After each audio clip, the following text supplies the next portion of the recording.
Assalomu alaykum, hurmatli obunachilar. Yine ustamız ham tandırını bitirdi. Chiroyli etib, suvoqlardan urib, ichini mina ichi ham oppoq bo'libdi.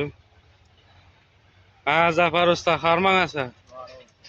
Nechali yanadi endi bunga o't? Bir sotka yanadi, bir sotka. Bir sotka yanadi, Odunmi to'lqa ya balon ham yanami?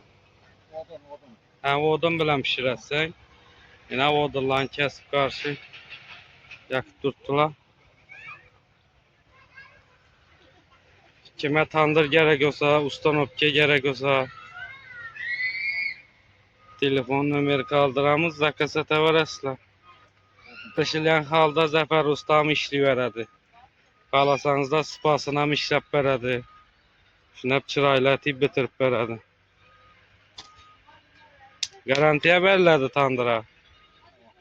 Bir yilning ichida kesak chiqaradigan bo'lsa, o'rnina boshqa tandır berib bilamiz. Garantiyasi bor tandırlarımız.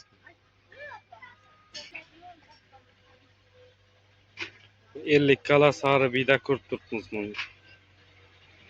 Toshkent yarmarkada o'tgandan keyin Buzuq ko'pirini teyindeydi. Köprüde ustalar ish yaptırdı.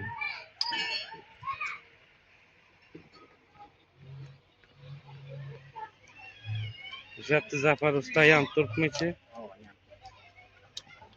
Nechinde o't yanib turibdi. Yiro'dan yanib turibdi to'g'ri.